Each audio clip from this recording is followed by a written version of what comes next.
All right, let's get started. So welcome everybody. We are here today to talk through how the pandemic continues to shape fundraising. If you haven't already, please introduce yourself in the chat. Lots of good things happening. I saw that Nancy is really happy that her two favorite teams are still in the NFL playoffs. 49ers and Chiefs both had some epic games over the weekend that I'm sure some of you saw. Lots more good news around visiting friends, having great weather, lots of other cool things. So just glad you're doing well and glad to see some things bringing you joy this week. This is a topic, you know this. My colleague Simone has done a lot of great work to make sure that this is CFRE approved. So this is for your professional development. It's free, obviously. And just make a little note at the end in our survey if you need us to keep a records here. So for those of you that don't know what this is, it's a professional development certification for professional fundraisers.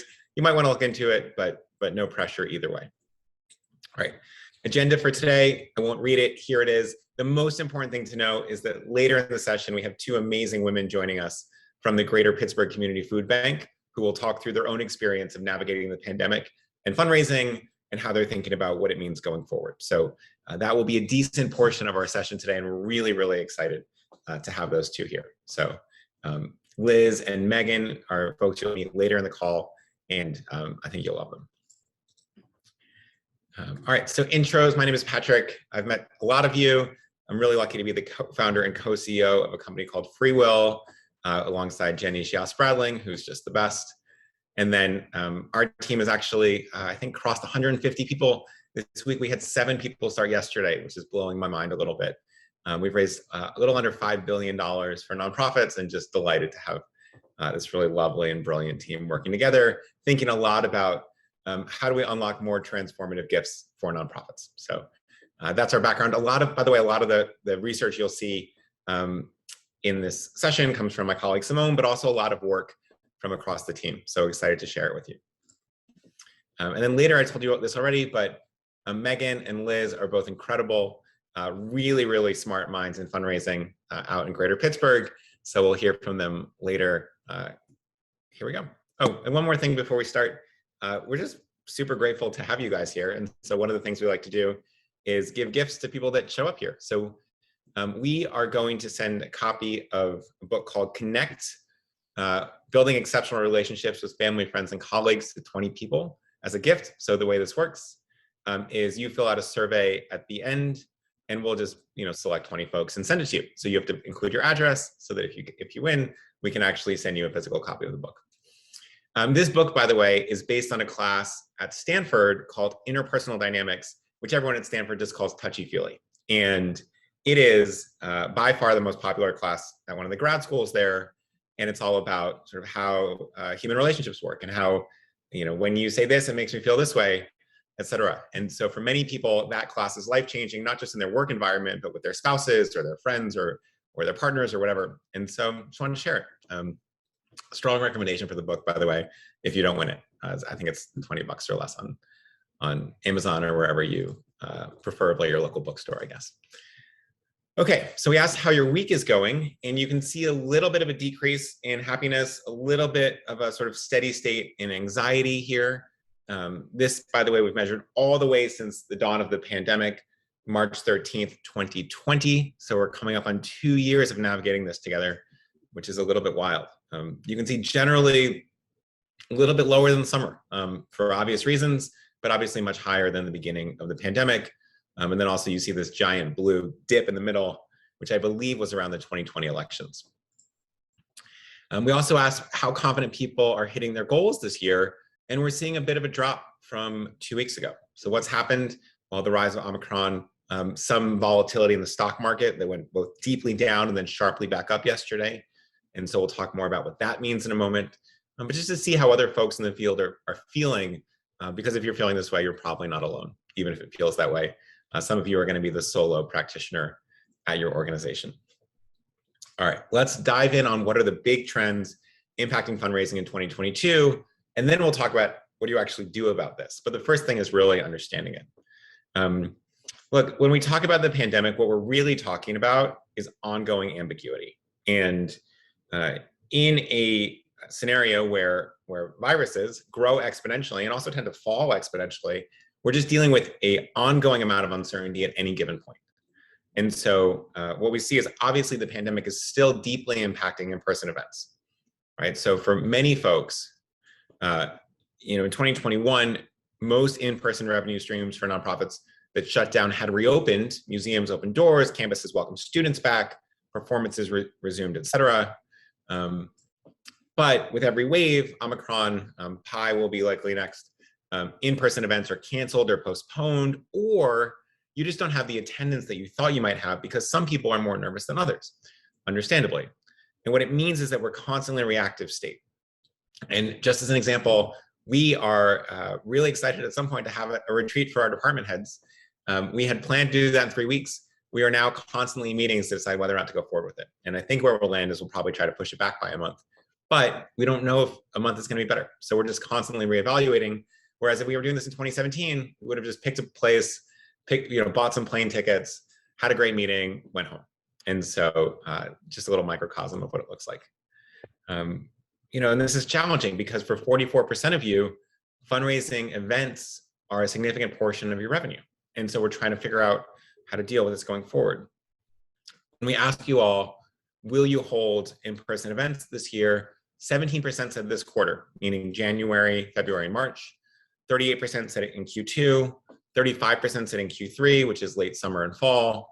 And then fall into winter, 29%. So 6% said we don't plan on any in-person events this year, but then 20%, this is a big part, are undecided, right? It is very rare that you would be undecided in a year about whether or not you're holding in-person events. And as this becomes a meaningful portion of revenue, this becomes really, really important. So when we think about backup plans, we won't go too in-depth into things like virtual events. We've covered that a bunch, and there's some resources that we can share with you if you need it. But some people are hosting hybrid events. We generally don't recommend these. You do want to have a plan to switch to virtual. By the way, when we talk about hybrid events, what we really find is better is an in-person event and a separate virtual event for folks that don't want to join. It is very hard to have a 4-hour gala, whereas some people are sort of calling in. Nobody really wants to be on Zoom for 4 hours. Some of you will only be holding virtual events. Some of you have a plan to cancel or reschedule. And then some of you who are blessed with better weather than others might think about only hosting in-person events outside, where you'll have much higher comfort generally. This is particularly important because in previous work and in previous sessions like this, we've really talked to you a lot about older donor fundraising. And most of you will say that, in some cases, more than half of your donors are over 70, or more than half of the money coming from your donors is coming from folks who are over 70. And so we're really thinking about, even if your comfort level, right, as a 30-year-old, as a 40-year-old, as a 50-year-old, may be higher, your donors might be a little bit more skittish than you are. And so we're not perfect test cases ourselves. Now, obviously, many of you will have different circumstances, but you might sort of assume that however you're feeling, your donors are 20% more nervous about this, given the age gap for many of you between where you are and where your median donor is. Okay, so second trend, what we're seeing here is that planned giving interest continues to surge. This is really important. Let me just show you a little bit of graphs based on FreeWill. So just quick aside, if you're not familiar with FreeWill, our organization, actually now the biggest estate planner in the world, estate planning tool. We provide free estate planning tools and make it really, really easy to give to charity. So what it means is we also get to see real-time trends in the sort of overall American psyche of when people are doing estate planning. Now, a couple of things to look at. So you see that there's a few spikes here. In August is what's known as Make a Will Month, and a lot of nonprofits promote estate planning and planned giving within that. In October, late October, is something called National Estate Planning Awareness Week. Sometimes we'll call it NEPA. That was a spike. But you can see that January, as Omicron case surges, this goes up as well, almost meeting those levels. And so people are predisposed to thinking about it, right? Even for folks who are vaccinated and relatively safe, it's just a little more front of mind, which means people are making more decisions about estate planning, which means there's a lot more planned giving happening, which is really exciting. So even in times of economic uncertainty, bequest intentions continue to increase, because no one is weighing this money against things they might be spending on otherwise, right? So it's sort of inured to inflation. When people think about their mortality, they're more likely to make wills. And the Chronicle Philanthropy saw that 63% of nonprofits saw increased plan giving dollars during the pandemic.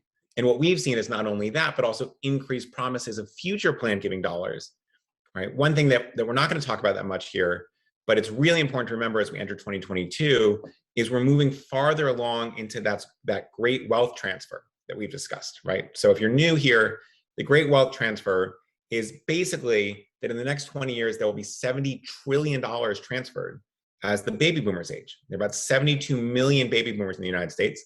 They own more than half of the wealth in the whole country. And they are choosing right now where to allocate that. And a couple percentage points of baby boomers will pass away this year. And that will be true increasingly over the next decade and the following decade. So those allocations are being made right now. And a lot of that money is beginning to be transferred now. The oldest baby boomers are 76 this year in 2022. And so you can see that this is a really, really important time for plan giving. Okay, third trend, inflation, which has obviously dominated the news. It's important to understand that this actually makes different gifts more and less valuable. So this is a little bit wonky, but really, really important to understand as you start thinking through your fundraising plans for the year. So in December 21, which is the last month for which we have inflation, you can see that it is set that inflation, consumer price index, was up 7%, and it's higher than any time since the 1980s, which is really, really dramatic. Right, so you had somebody who is older than I am can maybe share a little bit in the chat on what was happening in 1983, 1984. I was in utero at that point, so I'm not fully aware of the global economic context, but if anyone has anything they want to add, please feel free. But you can see that this is the highest it's been in more than 30 years, and so that's a really important thing to understand. What does it mean? It means obviously inflation was up 7%. It's continuing to rise faster than government policy aims for. And meanwhile, things like salaries are not keeping up at the same pace, which is sort of tough for all of us, right? But what it means when you're giving, when you're trying to get a $100 gift, it's going to be worth less in 2022 than it was in 2020. Now, why is that? It's still $100. It's actually buying less of the things you need to have impact on your mission, right? Less food, fewer school supplies, fewer computers, whatever you need here. The problem here, though, is that donors are mentally anchored in cash gifts, and so it's not going to increase at the same rate of inflation either. So if they gave $100 last year, they'll likely give that amount. They think $100 is a lot of money, still feels like a lot of money, but it won't be worth the same amount to your organization, so they're actually giving less in practice in terms of the impact that you're able to have. That's why it's super, super, super important to fundraise assets, right? Things that are what we call non-cash gifts, qualified charitable distributions, donor-advised funds, plan gifts, stock giving, that will keep growing in value. I hope that makes sense. Feel free to, by the way, there's a Q&A function, so you can add questions up there. Questions in the chat are going to be a little bit tough with almost 1,000 people in the conversation to keep up with. So if you have any questions about this, feel free to please add those to the Q&A. When we asked you all, what percentage of your donors do you think own different assets? I mean, this was really interesting as we started to think about where we might be exploring more giving. So for shares of stock, a decent number of you said 81 to 100% of our donors own it, or 60 to 80%, or 40 to 60. So a really meaningful portion. On crypto, a lot of you said 0 to 20. And one thing that was probably accurate, some of you said 21 to 40. About 16 to 20% of the United States adults own or use crypto. This is heavily concentrated in millennials, younger Gen X, older Gen Z, heavily concentrated. And actually, crypto is minting a lot of millennial major donors. And so many of you have been sort of beating your head against the wall for a decade trying to figure out how do we get more millennial major donors. And it turns out that accepting crypto was often the path there. So we can talk more about that in a second with millennials. IRAs, obviously, quite prevalent among your donor base. And then same thing as real estate. And those of you that are in sort of more suburban areas, more rural areas, probably have a higher percentage of homeowners versus renters, et cetera. So really interesting stuff there. So what else is inflation happening? Even with the stock market's volatility, and it has been a week in the stock market, big down, down 4% yesterday and then up 4% yesterday. It is extremely high in a historical context. And it is very, very, very important to not get caught up in the news of stocks down, stocks up, stocks down, stocks up. It means your donors are extremely likely to still have appreciated assets. And those who are invested will fare better in inflation than those with only cash, right? So if you look at the last 3 years, salaries have gone up a bit, investments have gone up massively. If you look at the last 20 years, salaries have gone up a bit, investments have gone up tremendously. And so we really want to focus our energy on the folks who have investments because those gifts are going to be way, way larger. Here's what it looks like in historical context, right? So you can see this little baby dip at the end over the last week, and I think things are a little bit back up this morning as well, but it actually is relatively insignificant when you even look at things that people might have invested in 2012 or 2010, right? So we're looking at more in the S&P 500, more than 5x growth over the last 20 years. And so you have a lot of appreciated assets. Remember, especially among your baby boomer donors, a lot of these investments would have happened when they were 40, when they were 50, and now we're 15 years into it. Biggest takeaway here is don't get spooked by a little jittery stock market without thinking about the historical context. So the other thing that's really important is people think, oh, the stock market's down. The stock market is down on average. When it's down, it doesn't mean every stock is. So a lot of donors who have a portfolio will have some stocks that are significantly up, maybe more that are down, but there's still a lot of those stocks to give to avoid capital gains. So we have a lot more resources on stock giving. If you don't feel like you have your head around it, it is one of the most important things for fundraisers to understand. And frankly, the difference between a lot of successful fundraisers and non-successful fundraisers is how well they understand stocks and capital gains and how to help donors give them, because these gifts just end up being orders of magnitude larger. Just to give you an idea, I think we help a lot of nonprofits facilitate stock gifts, and through our tools, the average gift is about $10,000. Average cash gift, is about $100. So really big variance there. All right, what else is happening? Housing prices are going up, and there's two really big effects on giving here. So the first is that if you have folks who are renting and their rent is going up, what it just fundamentally means is there's less cash to go around for everything else, groceries, leisure, travel, restaurants, and giving, right? There's just less money to give as rent is eating more of it.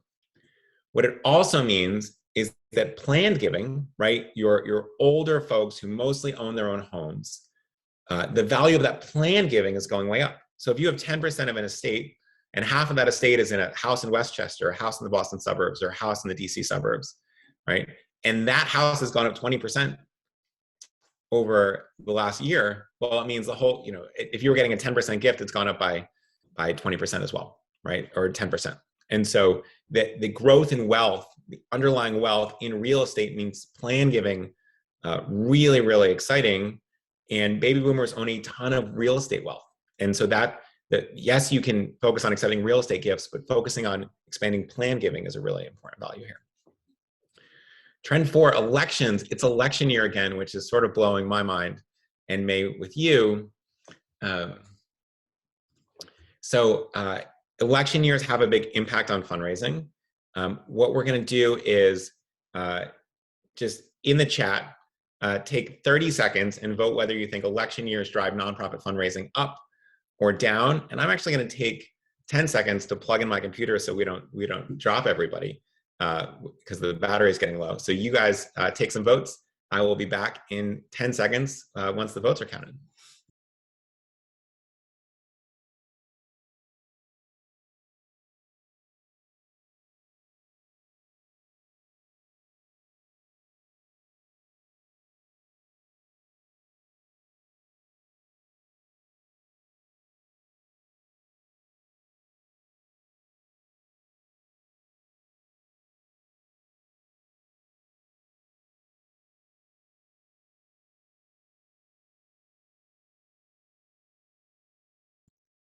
All right, we have a lot of guesses.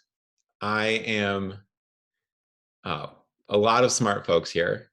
Maureen says, depending on which party comes out ahead, smart. It looks like to be 50-50 down up. It's a lot, maybe 60-40 down. So some leaning down here.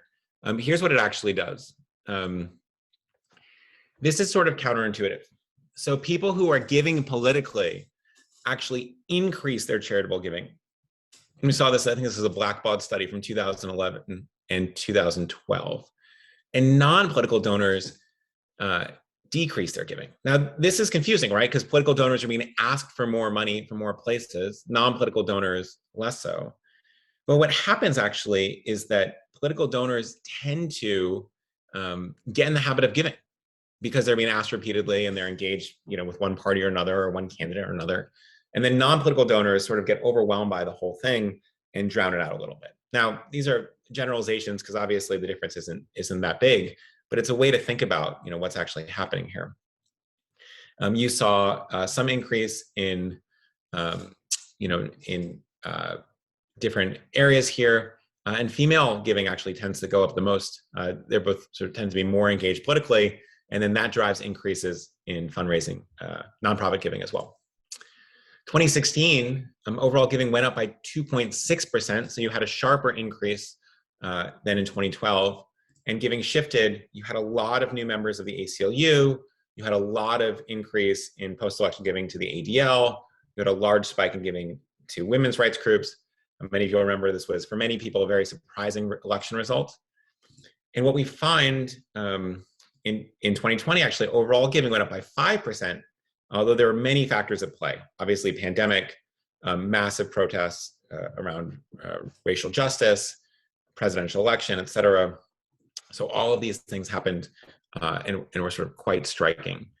But what we see here is that, I think maybe Maureen said this in the chat, which was really smart, is that it depends on which party wins, and it depends how that, it impacts different groups differently. So there's actually, from like a raw utilitarian standpoint, if you're only thinking about fundraising, you want your party to lose because increasing contributions actually go up to the losing party. And then there's a decrease with the winning party. There may be some sense that, okay, things have been taken care of, whereas the losing party ends up getting a bit riled up. And the result is significantly larger when the result is unexpected. 2016, I think, is probably the most, biggest recent example of an unexpected election result. There also tends to be a slight decrease to non-aligned apolitical organizations. So some people will move their giving from colleges, religious groups, things that might sort of feel less political, to more advocacy organizations as well.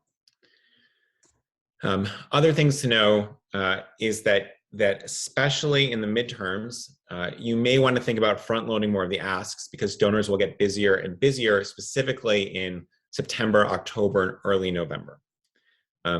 There are also several high stakes Senate races. They're going to take a lot of donor attention, but it will also, in these states, people may feel overwhelmed by ads, emails, phone calls, door knocks, radio, news, everything else, right? And so what's going to happen is your non-political donors in these states are going to be tuning out a little bit, right? That's what our research shows. A couple key Senate races. Some of you are going to be following this more closely than others. This is sort of a Cook political report in terms of likely to be super close. And so where is there going to be tons of money going into this? Arizona, Florida, Georgia, Nevada as our top four. Maggie, all of these tend to have, four of them tend to have Democratic incumbents the Republicans see as potentially vulnerable. Marco Rubio may be potentially vulnerable in Florida. And then you have a bunch of open seats, North Carolina, Ohio, Pennsylvania, and Wisconsin. Wisconsin's not an open seat, but you'll have Ron Johnson is seen to be potentially vulnerable as well. So what does that mean? Tons of national spending, especially given that the US Senate may hang in the balance between two parties. There will be just a barrage of information. And so you may want to really focus in the first half of the year breaking through before this shows up. Now, there are some other gubernatorial races as well that will get a little bit thick. Don't have those for you here, but you can even see in New York State, for instance, the Democratic primary is going to heat up very quickly.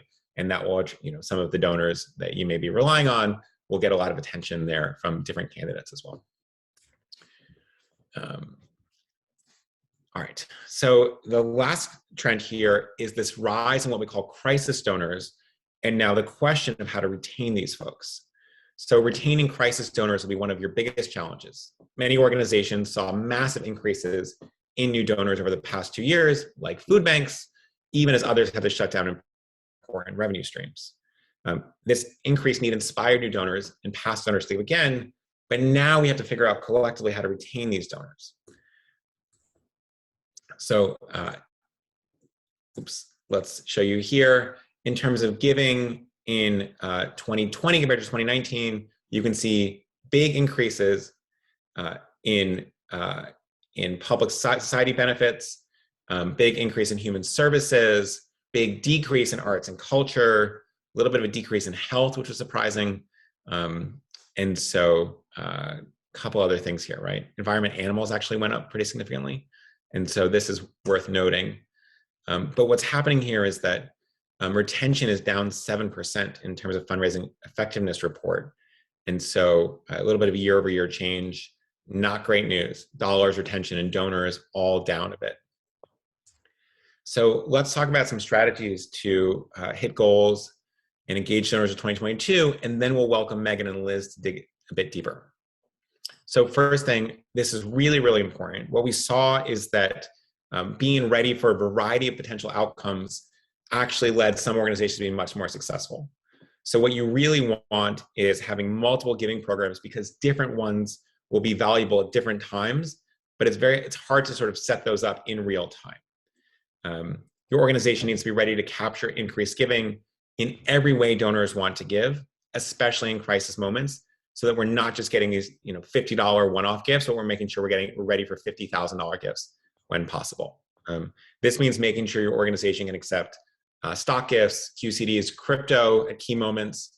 And then as cash becomes less valuable with inflation, you really want to be turning donors towards these gifts. So we're increasingly seeing that the most successful organizations are moving people actually away from giving cash towards giving assets.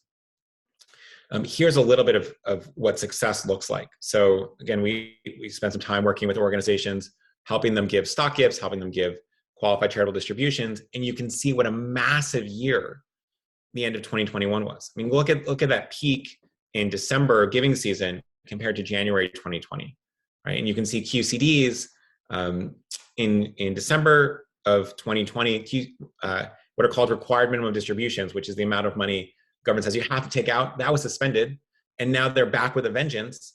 And so in December 2021, qualified charitable distributions, this is giving out of your IRA for someone over 70, off the charts, right? Stock giving is off the charts. Crypto giving, which we'll talk about a little bit later, is off the charts as well. Cash giving is down, right? So you have fewer donors, and then the donors that are shifting into these assets are making up for that by giving larger and larger gifts. So really, really important trend to understand.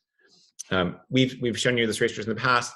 Organizations that focus on non-cash giving grow 5 times faster than folks that just do cash.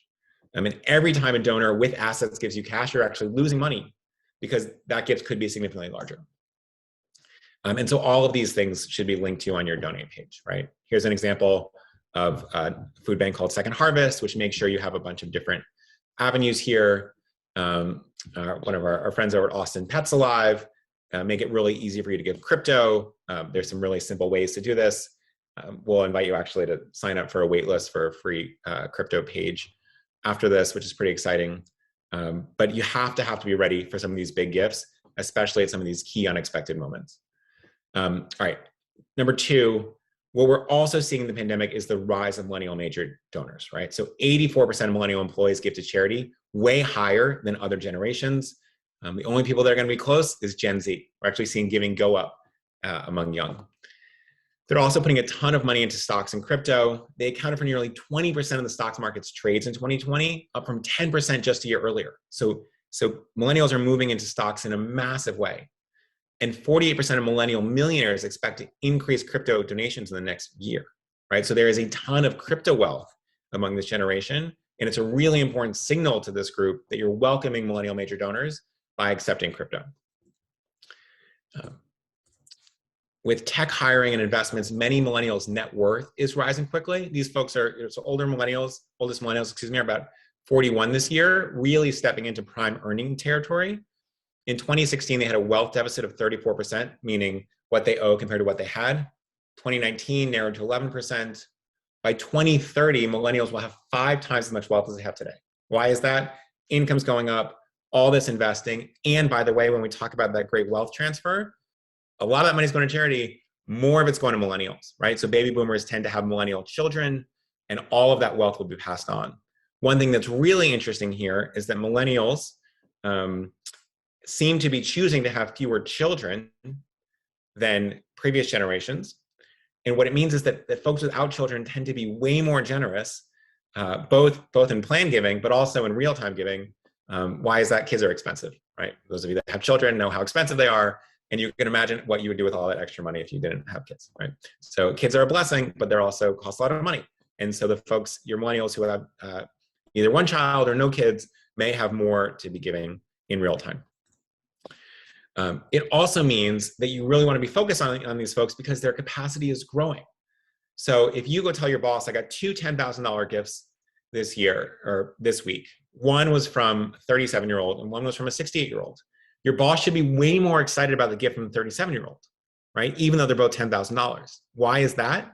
Well, it's because that person is likely to be able to give more and more every year. 67-year-old might be flatline in terms of giving behavior. So really important to understand that the investment in millennials isn't just, that all dollars aren't created equal. And so getting more major gifts from millennials is really important. Okay. Third is obviously continuing to invest in relationships. As uncertainty increases, it's also the case that loneliness increases, especially among your older donors. There are fewer donors giving now, but giving larger amounts. And so to capture the same amount of funds, you need to increase the long-term value of your donors, specifically your major donors. This means educating them on smarter ways to give. I think one of the secrets that we've really learned over the last few years is the easiest way to triple someone's giving is not, a 3-year-long stewardship plan. It's to change the way they're giving. And that's a really important learning. You also want to be engaging them with personalized experience as well, obviously.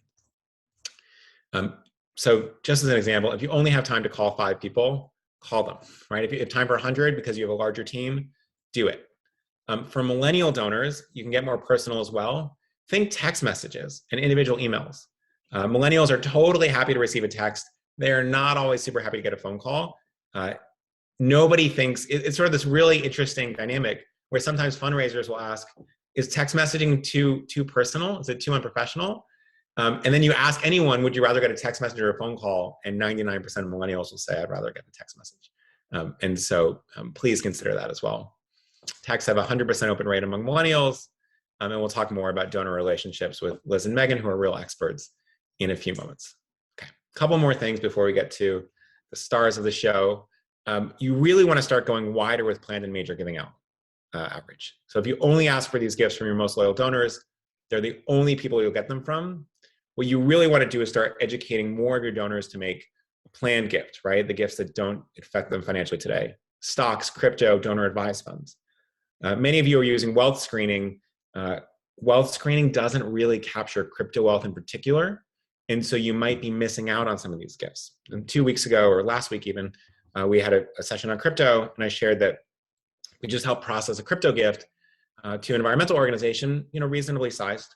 And the note that accompanied it said, this is from a 17-year-old who's concerned about her future and the planet's future. And so, your wealth screening wouldn't have known that person could give you $1,000 because she's 17. Not that I think we should be pushing, soliciting gifts from children, but it just goes to show you that this wealth sort of shows up in surprising areas. And so it's really important. You want to make sure these are options for all of your donors.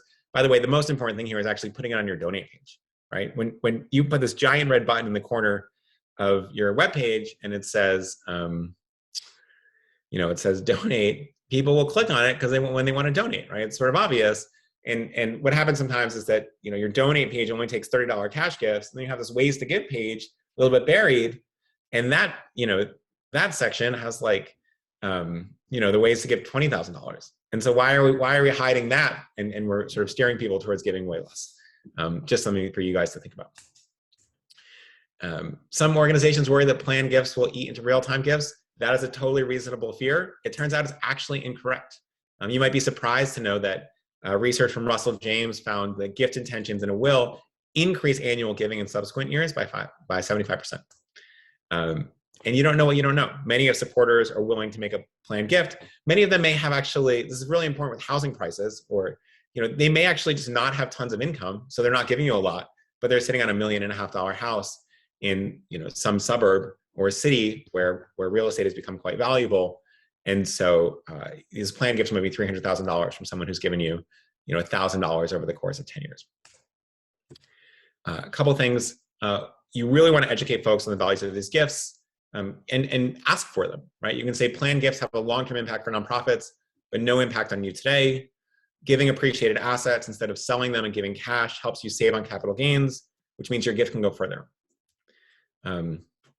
Last thing I want to say is when we think about crisis donors, some crisis donors will only ever be crisis donors. That's okay. If you see certain donors respond to crisis at no other times, make a list of those and be ready to use it with multiple ways for them to help. And this is a really important time to be getting larger gifts from those folks. You can also encourage these donors to give and avoid what we call donor fatigue by framing a donation as an exceptional event. And I love what I'm about to show you. Again, my colleague Simone dug this up. I think this is so interesting. A study shows framing an annual gift as exceptional, uncommon, and infrequent changes how people mentally budget it.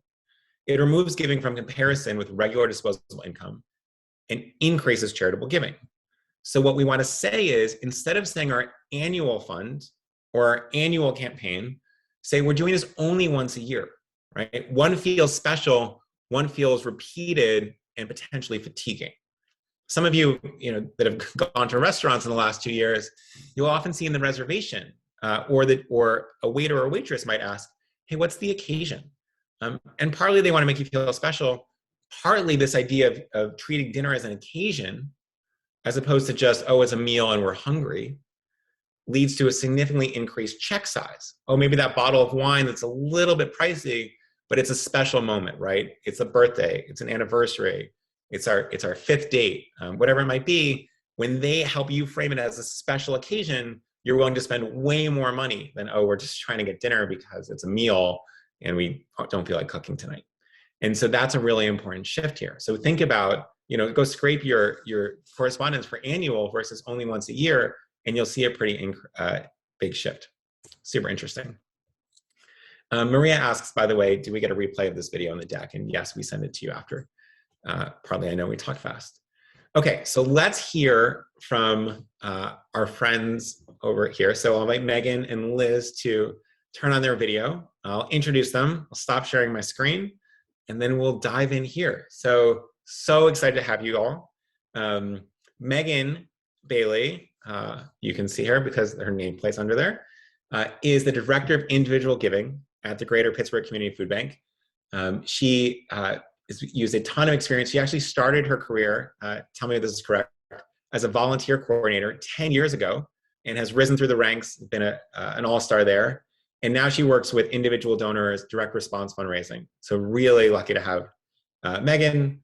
And then Liz is the Director of Major and Planned Giving. So she has a separate role.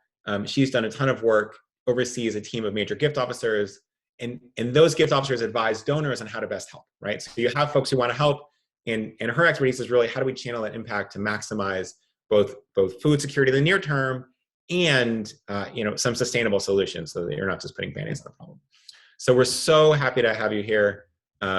Julia says she grew up in Pittsburgh, always home, loves it there. So I'm going to share my screen to make you all bigger, and yeah, have a couple of questions for you, and feel free to hop in, either one of you. What happened, first of all, just set the stage, in maybe a minute or less. What happened with fundraising at your organization when pandemic hit? So it's March 2020, you guys have a meeting one day and someone's like, has anyone seen the news? And then what happened? Yeah, I think I'll dive in on this one first, Liz, if you don't mind. I think this is a really good question to start with because we wanted to make sure we did call out that we were in a very unique position at the onset of the pandemic. So in that donors were coming to us in this huge volume surge. We went from really 0 to 60 overnight. I remember back in the early days, we had to cancel an in-person event called Empty Bowls that we have on an annual basis, and it was really the beginning of everything for us. And so everything changed really overnight. Just huge increase in volume, and it hasn't been the same ever since, really. And so we continue to ride the waves of the pandemic. I don't know, Liz, if you have anything to add about that. Yeah, I'm kind of unique in my role at the food bank in that I started during the pandemic. So I'm sure there are many of you on this call who that's a similar story that you have, and it's a weird story to have too. And it's interesting because I came from arts and culture, which, as Patrick showed, we were struggling so much, and the food bank was the opposite problem, not for a good reason, obviously, but it presented a lot of opportunity from my line of work where I'm focused on one-on-one relationship building with individuals, families, family foundations, to use this as like kind of a turnkey moment to amplify investments that the food bank had started making. And just like basically all these people came out of nowhere, some of them out of nowhere, and just flat out showed us their capacity right away. I mean, we still continue to get $10,000, $20,000 checks in the mail, over the phone, like things I had never seen in my career to date. We have this amazing sustainer program that Megan built where we have major donors who are monthly donors. So it was just like this incredible moment. We're like, all right, let's get kind of our major and planned giving program in order. And we kind of did that in a couple ways. One, by focusing on just like this recency effort of like, we have so many prospects. We still have a relatively small team. Our team's about 16 people, and frontline fundraisers, we only have about 3 or 4. So we really have to prioritize. So we started looking at who are the top donors who are giving now. We looked at things that Patrick mentioned, like IRA givers, stock givers, people who are already in our planned giving donor base, and kind of went through there to start prioritizing. So yeah, really unique experience from just starting in the middle of this crazy pandemic. And Liz, you said there's a team of 3 or 4, and many folks on the call are managing teams like that. Many of the folks on the call are those people. Like, what was the advice or direction that you gave to them that you think made them successful? Yeah, I mean, I really would echo the point that you have, Patrick, where you just start pick. I really truly believe you can do this work with any size shop that you have. And especially if you're able to invest in tools, like we invested with FreeWill to help us on the mass engagement. But if you just have one person who can dedicate half their time, that's still better than nothing. And it really it brings the ROI up so tremendously when you can just work one-on-one with someone. I've seen it just so many times over my career of someone going from like $100 donor is now leaving a 6-figure request or doing a 5-figure endowment gift. It's just incredible how much that personalized attention can unlock. But I would say start with current donors to your organization. I definitely don't recommend ever going after non-donors. Just start with people who already believe in your mission and are right there with you, because you can build common ground pretty easily with them. Liz, and when you say personal attention, can you just give us an example of what that might look like in practice? Yeah, sure. So for us, my team, we build out kind of personalized cultivation plans for all of our donors. And so that could be things as small as sending them a holiday card to emailing them, texting them, doing tours. We're in a renovation phase right now, so we've been doing in-person when safe and virtual tours of our facility, and really just anything that keeps them connected to our mission. And food banking, things are changing constantly. And Megan can talk more about how important the messaging that she's been developing has been part of that, because uncertainty related to politics, public policy, everything is just crazy. So just being in constant communication and keeping them in the loop, even if it's not necessarily about the food bank in particular, but this is happening in policy, because a lot of our donors are very politically minded. It's just been something that's really important. But we have a plan that we stick with throughout the year, and it changes and it's flexible as we go and as things change. But at least putting it down on paper, and if you can, putting it in your database is a really huge help to keep you on track, so you don't you don't let any of that slide. Yeah, that's so valuable. And I think, the tours obviously can take a bit more time, but if people are coming to you, it's, it's very easy to forget how much time people are actually spending in transit when they're bouncing around and have coffee with different people. And tours is such a great way to say, you're here for an hour and then I'm going right back to work, instead of losing, 40 minutes on the freeway each way, which can certainly happen in many of our cities. Yep. Megan, it sounds like you've done a really heck of a job, not just getting a bunch of $40 gifts in your individual giving program, but also sort of moving people along without some of those one-on-one touches, that Liz is doing expertly. Do you mind sharing a little bit more about that? Yeah, for sure. I mean, similarly, my team, we have a solid plan in place on an annual basis that we can iterate and evaluate, throughout the year. But really, it's that has been the foundation from which we've worked upon since the beginning of the pandemic. And so, we are trying to maximize direct response giving so that we build an active donor file that we can then work with to steward and bring them along, through their donor journey to then work with folks on Liz's team. So it really all starts with me and my team. And, I remember at the beginning of the pandemic, another anecdote, I was talking to our partner, our direct response partner, about mailing, and really thinking through, are people going to want to receive mail right now? Is this where their mind is going to be? And their partnership and trust in them really helped us continue down our plan. Change messaging as needed, and so we were relevant and not tone deaf. We're not mailing a package that had copy from 2 months prior, but really ensuring that we delivered communications and solicitations to accommodate people's will to want to help us. So it's really about that constant communication to extend our relationship with donors, even on a mass strategic scale. And so, I think of those investments we make in our direct response program. Also with a good example is our digital form, our donation form on our website. Lots of investment and time went into that donation form pre-pandemic that set us up for success, with the onset of the pandemic and this huge drive to adopt digital giving as donors' main method of giving. We were doing optimization testing phases for several years prior to the pandemic. So we had, in my opinion, best practices implemented on our donation form to minimize friction and increase monthly giving conversion with the first gift. So instantly increasing that long-term value, that long-term relationship with the donor with their first gift. One of the trends we're seeing across the board is, for lack of a better term, like the annualization of major giving, right? That more and more major, that in the same way that mortgages are moving online and financial investing is moving online and doing your taxes is moving online, all these things that previously someone would demand to sit across a table from someone are now saying, you know what, I'm just here doing it on my own, making decisions, in part because our 65-year-olds are way more tech savvy than 65-year-olds were 15 years ago. But I think one of the things that really behooves is one thing you're doing well, which is how do we make sure the individual giving and the major giving and the plan giving teams are actually working in cohort, instead of saying like, oh, bequest are your problem, Liz, or what have you.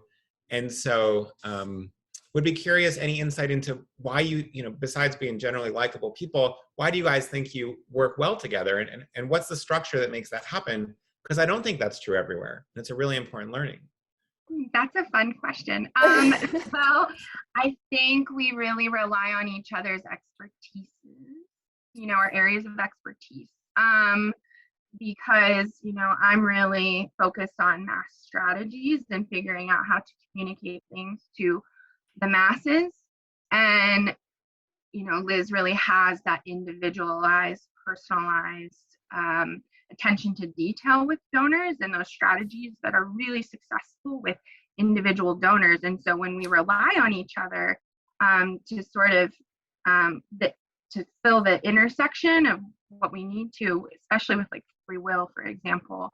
You know, Liz knows how that needs to be communicated to donors, and then I am filling in what methods we can use to communicate. So a good example would be we have donor statements every year, right? So we have to send out tax documentation to donors, and maybe you have your PS, which we will this year, talk about planned giving and smart giving, tax advantage giving in the tax donor statement. So we're priming that donor by the masses to think about that giving, and then reach out to Liz's team and then start that relationship. So we're not afraid of mass communication about, you know, other vehicles of giving.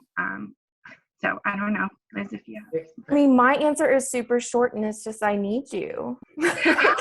I think that's the reality of the situation for anyone who works, particularly a major gift, is you need your team, you need your program team, you need your CEO, you need everybody to be on board with you, because your most valuable resource is your time. And to really do one-on-one relationship building well, you have to prioritize and you have to parse out your time appropriately. That's just kind of the reality of how it works. So it's just so important where you think through like this multi-channel approach where you're integrating all of the channels together to ultimately build together a bigger, more robust major and planned giving pipeline. And so my team is always in touch with Megan's team, and we're always in constant communication with our programs team so that we have that information that can move through, because we're just constantly moving through prospects, because our program's still very nascent, and with all this influx of new donors, we're just prioritizing to get down to those transformational gifts and transformational donors who are going to be our top donors. So I just couldn't do any of it without you. In addition, you're super likable, so that helps. A great note to end on. I actually just want to repeat one thing that Megan said, which I thought was super smart and tactical, which is using tax receipts when people are thinking about their taxes as a moment to highlight some of these other non-cash smart ways of giving.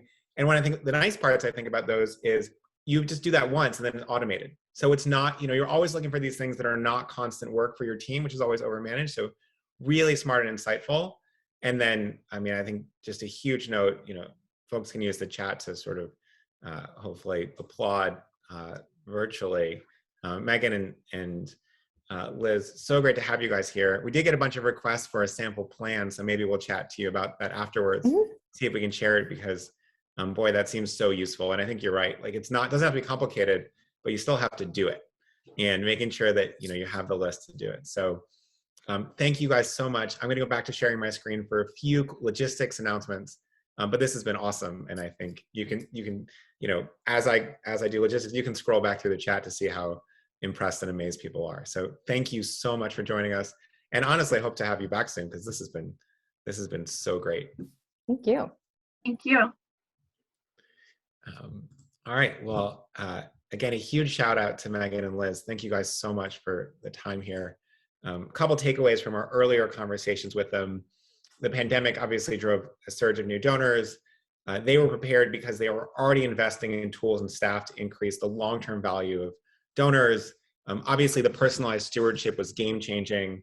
They understood what they could do at scale and what they could do one-to-one, which was really important. And then this relationship-based fundraising and the right resources helped them retain a pretty good percentage of these pandemic donors, which is just amazing. So Liz and Megan, again, just hats off, both for joining us, but also just the job that you guys are doing. Couple things to note here. One reminder of this gift.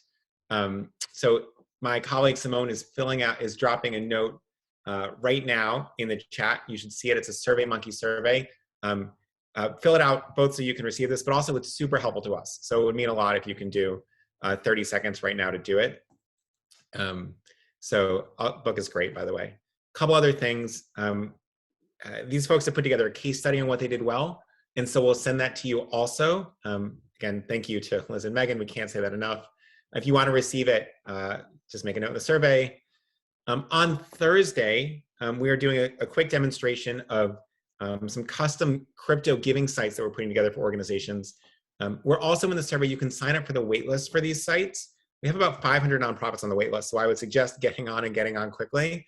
But it's clear that the entire nonprofit world is saying, yes, we need a way to accept crypto, and we want to do it in a way that sort of isn't a lot of work. And so we've put a lot of effort there into making that possible. And then also on Thursday, if you're interested, we're doing a quick demonstration with my colleague Alyssa, who is just wonderful, on the planned and major giving tools that a lot of organizations are using. So feel free to join that as well. We'll also do one-on-one demos for folks that want that as well. So a lot of amazing folks on this team that would be happy to chat with you. Okay, so it is 12:57, so we're actually going to skip questions and answers this week, mostly to get you all back to your meetings. So I apologize for that. We'll look through them, and if there's anything that wasn't clear, we'll try to put together some resources or something to make it up to you. Couple things, please fill out the survey in Zoom. On February 1st, which is just a week from today, we're doing another session on really effective writing. Some of you don't know this. I used to run email fundraising for President Obama back when he was president, and we spent a ton of time doing experimentation on what works, what doesn't, what language we think is really useful, but actually hurts donations, what language makes it way better, how you should position pictures in these things, things like effective writing for text messaging. So if you want to join that, feel free. If you want to invite others, feel free. If you're already a massively expert writer and don't want to join, no problem at all. But we'll be here next Tuesday if you'd like to join. And then if you need anything at all, here's my email address. I love hearing from you, love hearing ideas, and generally, I just like being in touch. So thank you so much for spending some time with us today. It really means a lot. And, you know, like Liz and Megan, I know you guys are really pushing yourself to get smarter about this stuff, to really shift the results you're getting for your organization so you can shift the results you're getting for all the beneficiaries, the impact you're having. So big thank you. Love being able to do this, and thanks for welcoming me today. Talk to you all very soon, and hopefully see you next week.